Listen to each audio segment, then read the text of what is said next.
Salut à tous les amis, j'espère que vous allez bien. C'est Antox, bienvenue à vous. On se retrouve pour la première vidéo de ma petite série sur les tops de 2022 pour faire un bilan de la WWE en 2022. Alors, on va commencer ce premier épisode de ma petite série de la bilan de 2022 avec les meilleurs moments de 2022, un top 10 des meilleurs moments. Le deuxième point, ça va être probablement le top 10 des meilleurs matchs, le top 10 des meilleurs catcheurs. Ensuite, je ferai un top 5 des rivalités. Et ensuite, je ferai une tier list pour terminer la série. Voilà, je pense que j'ai à peu près tout dit par rapport à comment je vais procéder. Maintenant, passons au vif du sujet. N'hésitez pas à vous abonner si ce n'est pas encore fait, activer la cloche et on est carré. Comme je l'ai dit en intro, on va parler des meilleurs moments en 2022. En dixième position, j'ai décidé de mettre la promo aussi de Jey Uso et de Sami Zayn. Je vais vous expliquer ça rapidement. Nous avons Sami Zayn qui essaie de faire sa place au sein de la Bloodline qui est établi. Il essaie de faire ses preuves, sauf que Jey Uso essaie de lui barrer la route, il n'a pas confiance en lui, comparé à son frère Jimmy et son cousin le chef tribal Roman Reigns. Entre-temps, nous avons Solo Sikoa qui lui rejoint le clan en tant que Enforcer après avoir aidé Roman à battre Drew McIntyre. Arrivent les Wargames, puis Jey Uso obtient sa place au sein de la Bloodline. Sauf qu'entre-temps, nous avons eu le droit à une petite promo entre Jay et Sami qui ont l'occasion de régler leur compte. Et Jey Uso va tout simplement péter un câble en disant qu'il n'en a rien à faire de ce que le chef tribal lui dit. Ensuite, s'ensuit un imprévu. Tous les membres de la Bloodline ont un fou rire. En neuvième position, je vais parler d'une promo qui a lieu en début d'année.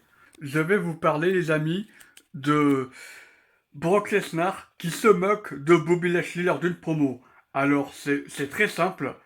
Nous avons Bobby Lashley qui est confronté par Brock Lesnar et son avocat Paul Heyman sur le ring.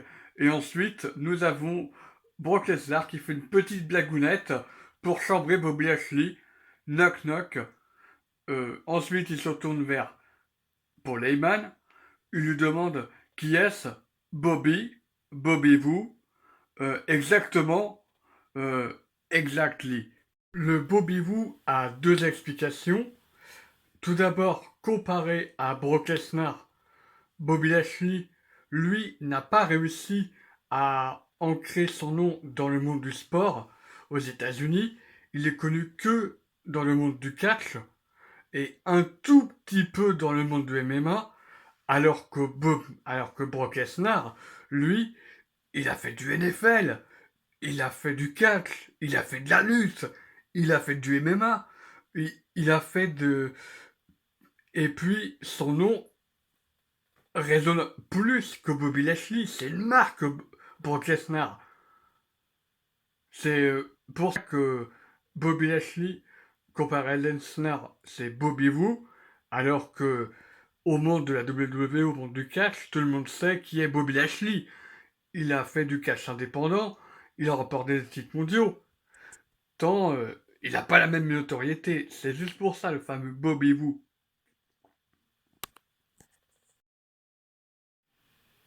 En huitième position, j'en ai parlé plus tôt dans la vidéo, c'est l'intégration de Solo Sikoa au sein de la Bloodline.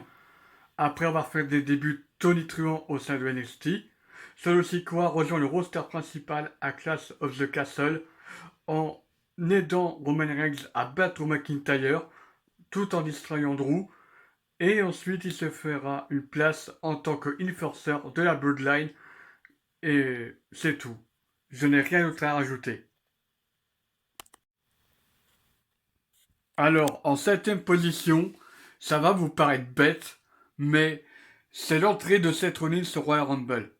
Pour une raison simple, c'est l'entrée du Shield À l'époque, entre 2012 et 2014, quand il était avec Roman Reigns et Dean Ambrose, la pop de la foule était incroyable. Dès que les premières notes, dès le Sierra Hotel, India, Echo, Lima, Delta, Shield, toute la foule était folle. Il a mis un gros coup psychologique à Roman Reigns entre la tenue, l'entrée du Shield. Il a fait ça à la perfection, Seth Rollins. Au point où Roman Reigns a pété un câble. Il y a une référence incroyable en fin de match, le fameux coup de chaise de Rollins sur Reigns. Au final, quelques années plus tard, c'est l'inverse. Juste pour ça, je ne peux que mettre l'entrée de Seth Rollins parce que c'est franchement c'était une dinguerie. La poule était chaude comme la braise rien qu'à l'entrée. Je ne peux que mettre l'entrée de Seth Rollins en septième position. En numéro 7, je tiens à placer le heel turn de Dominic Mysterio, le fils de Rey Mysterio, pour une raison simple. Lors de ses débuts, tout le monde le voyait juste comme le fils de Rey Mysterio, et il avait un personnage de babyface assez fade. Le heel turn a clairement fait du bien au sein de Dominic et au sein du clan Judgment Day. Son association avec Rhea Ripley est un délice, parce que le fait qu'il s'approprie Mamie ou Papi pour surnommer Rhea, le fait que il est devenu un heel un peu cool en se moquant de Eddie Guerrero, ça lui permet de réinventer son personnage et c'est clairement une très bonne décision. J'attribue la cinquième place à Cody Rhodes qui a combattu blessé en étant à Hell in a Cell.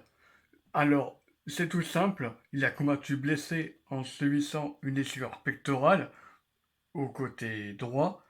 Alors, c'est une déchirure complète et par conséquent, il ne pouvait plus souffrir entre guillemets pendant le match. Donc, les médecins ont pris le risque d'accepter quand même le match et au final, malgré la blessure, il a réussi à avoir une belle alchimie avec Seth Rollins. On ne peut que respecter Cody Rhodes après le courage qu'il a eu de combattre blessé lors d'un combat extrême. Un match en cage contre Seth Rollins, je ne peux que demander mon respect à Cody Rhodes après ça.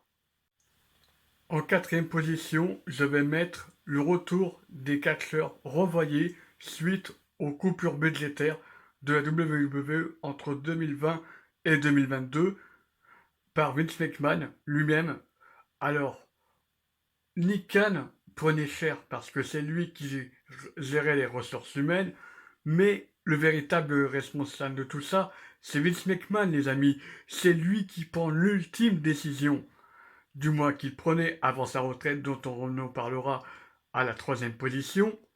Mais c'est Vince McMahon qui prenait la décision finale, donc c'est à lui qu'il fallait s'en prendre. Alors, on peut comprendre le fait de vouloir rester dans le vert, mais pourtant, il faisait des chiffres d'affaires à plus d'1 milliard de dollars, donc il n'avait pas besoin de licencier. Mais bon, comme la WWE est devenue une entreprise un peu boursière, il devait prendre des décisions afin de sauver son entreprise. Il a donc décidé de licencier des catcheurs, injustement, certes, mais fallait prendre des choix. Merci Triple H de les avoir réengagés. Je pense notamment à Tegan Knox. Je pense également à Braun Strowman, Karrion Kross.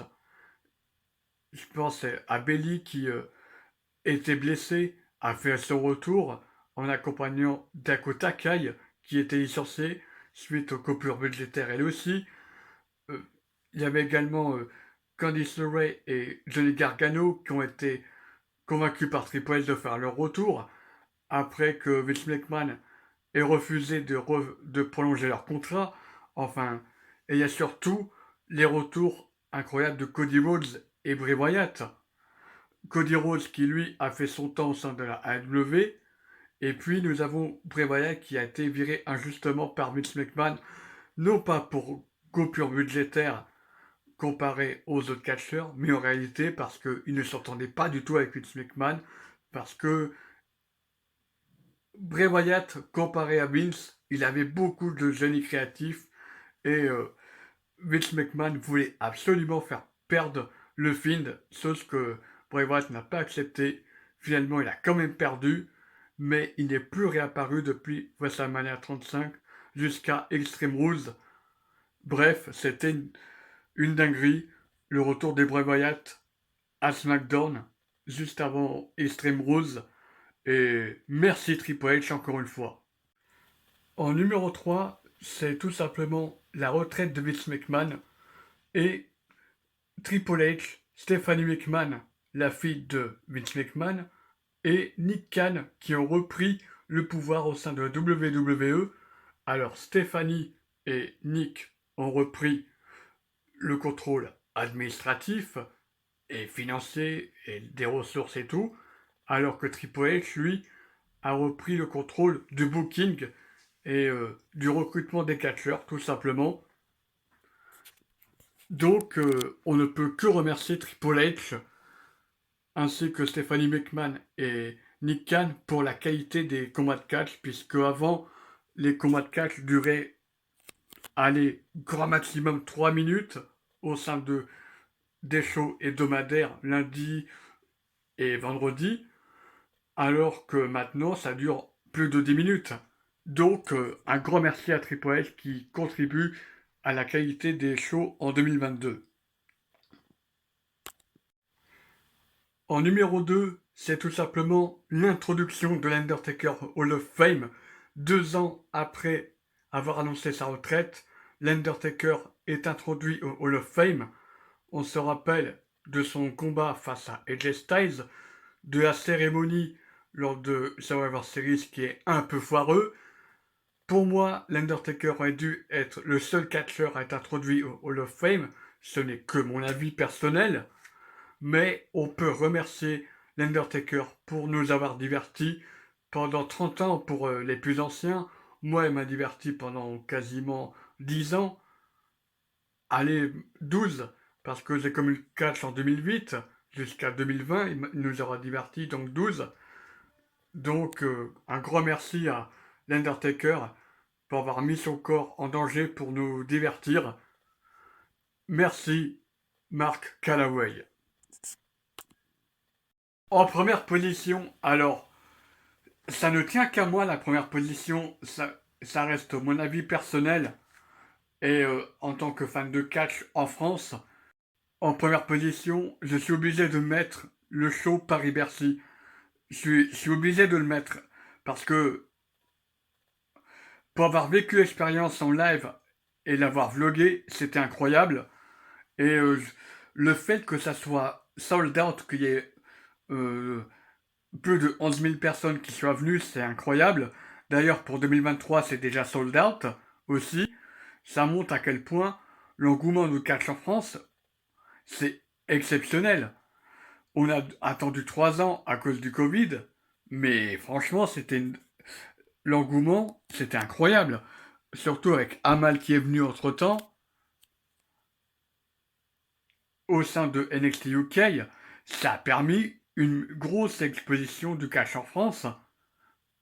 Et surtout, j'ai l'impression de revoir la génération NT1, alors qu'il est. Bon, ça passe sur AB1, mais t'as capté. Et juste pour ça, merci Vince McMahon, merci Triple H pour ce show exceptionnel. Merci les catcheurs aussi, qui nous ont divertis et merci le public français, merci le catch français. Et merci d'avoir regardé cette vidéo. Prenez soin de vous. C'était Antox. Ciao à tous.